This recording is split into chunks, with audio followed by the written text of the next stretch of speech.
তোমাদের সবাইকে স্বাগত জানাচ্ছি। এখন বাজে সকাল 10:30 আর এখন থেকে আমি ব্লগটাকে স্টার্ট করছি। বাইরে প্রচন্ড রোদ্দুর, এখনই এই চৈত্র মাসে এতটা গরম, তাহলে ভাবো বৈশাখ জ্যৈষ্ঠ মাসে কি হবে। 41 ডিগ্রি দেখেছিলাম লাস্ট, মানে 4-5 দিনের মধ্যে 41 ডিগ্রি আজকে বা কালকে ছিল বা হবে, এরকম একটা কিছু দেখছিলাম। তো এখনই যদি এরকম হয় এরপরে কত উঠবে সেটা ভাবতেই পারছো যে কিরকম অবস্থা। আমাদের দিকে যদি এতটাই গরম লাগে তাহলে কলকাতার ওদিকে কিরকম অবস্থা, সবার কিরকম, আমি সেটাই ভাবছি। শীতকাল না তাও সহ্য করা যায়, 2-3টে সোয়েটার পরে থাকা যায়, কিন্তু গরমকালে অল টাইম এসির মধ্যে থাকাটাও ভালো না। আবার এসির থেকে বেরোলে তো গা পুরো জ্বলে যায়। তো সেই জন্য বলবো সব থেকে ভালো হচ্ছে শীতকাল, আর গরমকালে যে মিডিল টাইমটা হয় ওটা বেশি ভালো লাগে। তো সকালবেলা উঠে আমার সব কিছু কমপ্লিট হয়ে গেছে, মাথাটা ভেজায়নি, এই কারণে আমি হেয়ার কাট করতে যাবো। চুলগুলো প্রচণ্ড বড় হয়েছে আর আমার এই রোদে মানে গরমে ভীষণ কষ্ট হচ্ছে, আমি বড় চুল হ্যান্ডেল করতে পারি না, তার জন্য আমার অনেক বড় চুল ছিল, মাজা ছাড়িয়ে চুল ছিল, কিন্তু সেগুলো আমি সব কেটে ফেলেছি, কেটে এরকম ছোট ছোট করে ফেলেছি। তো এবারও সেটাই করব, সেটা করতেই যাব।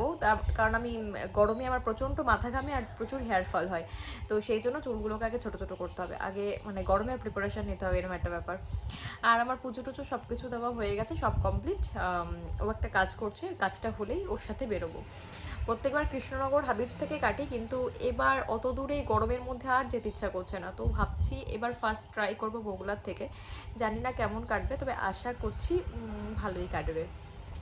অনেকে কেটেছে, রিভিউটা পেলাম, তো ওরা বললো কি ভালোই কাটে, একবার যাও। তো এখন যাবো ভাবছি। তো চলো দেখতে থাকো ব্লগটাকে, আশা করছি আজকের ব্লগটা দেখতে তোমাদের ভীষণ ভালো লাগবে।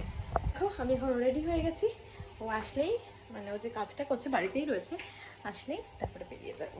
চুলটাকে এইভাবে বেঁধে নিলাম, তাছাড়া আর কি করবো, গরমের মধ্যে ইচ্ছা করছে না। রেডি হয়ে একটু বসি, একটু রিলস বানাই, তারপরে ও আসলে বেরোবো। সকালের দিকেই যাচ্ছি, বিকালের দিকে একটুখানি আজকে জামা কাপড় মারতে যেতে হবে। নাইটি কিনেছি, নাইটির হাতাটা লাগাবো, আর আরও 2-1টা জিনিস একটু টুকটাক সেলাই করতে হবে। তো চলো এখন ও আসলে তারপরে বেরোচ্ছি। চলো এখন চলে এসেছিলাম এই বাড়িতে, এই বাড়ি থেকে মোটামুটি কাজ বাজ সেটা, এখন যাবো ওই বাড়িতে। আর ওই দেখো বসে ফোন ঘাটছে বোন, আর ওই যে ফোনে কথা বলছে। তো চলো এখন 12:30 বেজেই গেল, আমি হেয়ার কাট করবো, আবার বাজারে দুটো জিনিস কেনার আছে। তো চলো এখন বেরোনো যাক। রান্না করছে মাছ, 2 রকমের মাছ, এটা হচ্ছে বোন খাবে আর এটা হচ্ছে মা বর খাবে। তো চলো দিকে রান্না বান্না করুক, আমরা এখন বেরোই। চলে আসলাম বাজার থেকে, আর এই দেখো চুল কেটেছি, কথা বলছিলাম না কৃষ্ণনগর যাবো, কিন্তু এখান থেকেই কাটলাম, ভীষণ ভালো কেটেছে, পুরো ওর মতনই কেটেছে, আমার খুব পছন্দ হয়েছে। তোমরাও কমেন্ট করে জানিও কেমন লাগছে। দাঁড়া তোমাদের পেছন দিকটা দেখাই।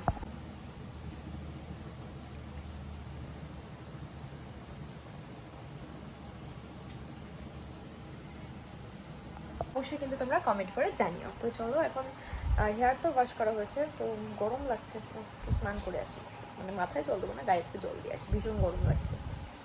তো চলো দুপুরের খাবার দাবার নিয়ে এখন চলে এসেছি। এটা হচ্ছে মার কাছে গেছিলাম, মার কাছ থেকে মানে পোস্ত দিয়ে বাটা মাছ নিয়ে এসেছি, কেউ পোস্ত খায় না বলে আমি 1 হাত জন্য নিয়ে এসেছি। আর এই যে মাংস, আর এই যে ঝিঙে ভাজা রয়েছে, আর আমাদের মাংস হবে না, অন্য কোনো কিছু লাগে না, মাংস দিয়ে খাওয়া হয়ে যায়। তো চলো এখন একটু খাওয়া দাওয়া করে নিই। হাঁটতে হাঁটতে এখন বেরিয়ে পড়েছে, এখন যাচ্ছি জামা কাপড় সেলাই করতে, তোমাদেরকে যেটা বলেছিলাম। তো এখন যাচ্ছি, অল্প কিছু সেলাই করবো, ওই যে আমি আরও হাঁটতে হাঁটতে যাচ্ছি, চলেই এসেছি। তো চলো ওখান থেকে বাড়ি ফেরার সময় আবার দেখা হচ্ছে। বাড়ি চলে এসেছি অনেকক্ষণই, এসে জানো আজকে কি করেছে তোমাদের দাদা, আমি গেছিলাম জামা কাপড় সেলাই করতে, আমার শাশুড়ি ছিল পাশের বাড়ি, আর ওকে বলেছিলাম গেটে তালা দিয়ে তুমি বাজার করতে যেও, ও গেটের তালা না দিয়ে বাজার করতে চলে গেছে, সাথে সাথে ভাগ্যিস আমার শাশুড়ি ঘরে ঢুকেছিল, না হলে সেই ঘর খোলাই থাকতো, সন্ধ্যার পর আমি এসেছি। তো কীরকম একটা ব্যাপার হয়েছে, তারপরে গ্রিলটা পর্যন্ত খোলা আছে, মানে এরকমভাবে গেছে। যতই আমার বাড়িতে ক্যামেরা লাগানো থাক না কেন। তো এসে ফ্রেশ হয়ে ঘরদোর গুছিয়ে ঠাকুর শয়ন দিয়ে বাজারে এনেছিলো, বাজার গুছিয়ে দুধ জাল বসিয়ে চা নিয়ে চলে এসেছি। দেখো এখন চা খাবো। তো চলো চা খেয়ে নি, মা ফোন করছে, মার সাথে একটু কথা বলে।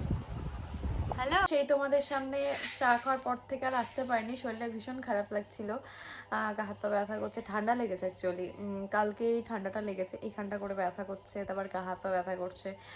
তার মাঝে আমি আটা মেখেছিলাম, রুটি করেছি, খাওয়া দাওয়াও করেছি, রুটি আর মাংস, কিন্তু সেগুলো না করার মতন মানে ভিডিওটা ক্যাপচার করব সেই মানে ইচ্ছে বলো সেই ক্ষমতাটা ছিল না, কারণ খুবই খারাপ লাগছিল।